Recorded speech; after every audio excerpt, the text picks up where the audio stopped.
Сәлем әлем, бұл Караван KZ медиа порталының подкаст жанрындағы жобасы. Эфирде мен Ғалымжан Сәңкібаев. Бүгін әдеттегідей шоу-бизнес жаңалықтарына шолу жасаймыз. Олай болса, біз бастаймыз. Мадина. Әнші Мадина Сәдуақасованың жеке өмірінде өзгеріс орын алған сияқты. Өйткені ол НТК арнасының ревью бағдарламасына берген сұхбатында жолдасы туралы мүлдем айтпайтыны туралы хабарлаған болатын. Сол сұхбаттың кезінде, сұхбат барысында көпшілік қауым оның ажырасқанын болжап жатыр. Ал меніңше бұл бір хайптың бір түрі сияқты. Өйткені Мадина көптен бері шықпай кетті. Соңғы уақытта бір клип түсірді бір жас әншімен, бұрынғы өзінің махаббат жалыны әніне байланысты. Дегенмен де Мадина басқа еш жерде айтылып жүрген жоқ, хабарланып жүрген жоқ. Сондықтан да бұл хайп болуы да әбден мүмкін, бірақ мен қателесуім де мүмкін.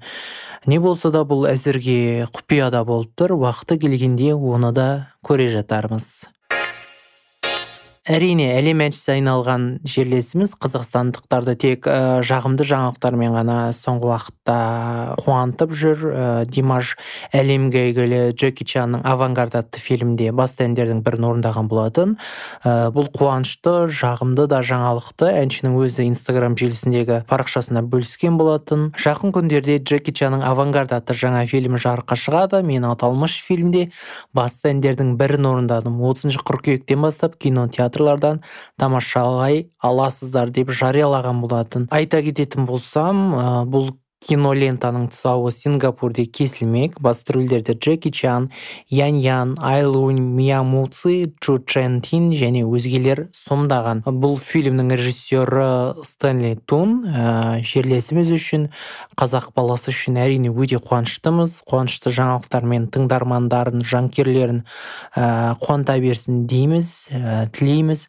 Бұйыртса, алдағы уақытта кинотеатрлар елімізде ашылатын болса, яғни барлығы жақсы болатын кезде әрине бұл фильмді барлығымыз тамашалаймыз, көреміз, бұған өз бағамызды береміз деп ойлаймын.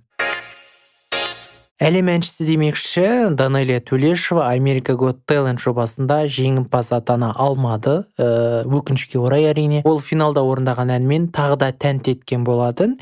Әншінің финалдағы әнін орындау сәтінен видео America's Got Talent шоуының YouTube каналында жария болды. Қазақстандық әнші Эйва Макспен бірге сахнада өнер көрсеткен болатын. Оның бұл әнін Данэлия қателеспесем байқау кезінде орындады. Енді әлем әншісімен бірге дуэт орындады. Оның өзі бір үлкен жеңіс, үлкен еңбек деп есептеймін. Еңбегінің жемісін көрді деген сөз. Өкінішке орай Данэлия Төлешова америкалық шоуда жеңіске жете алмады. Бірінші орын американдық Брэндон Ликке бұйырған екен. Дегенмен де меніңше бұның өзі үлкен жеңіс, үлкен еңбек. Данэлия еш мұңаймасын дейміз, еш уайымдамасын дейміз. Өйткені осы жастың өзінде ол өзінің үлкен әнші екенін, артист екенін көрсете білді. Бұл тек бастамасы деп ойлаймын. Сондықтан да Данэлияға, әлем әншісіне үлкен жеңіс тілейміз, сәттілік тілейміз. Бірі ажырасып жатыр, бірі байқауға қатысып жатыр. Ал актер Әділ Ахметов басшылық қызметке тағайындалды. Ол енді Нұр-Сұлтан қаласындағы жастар театрының директоры болып тағайындалды.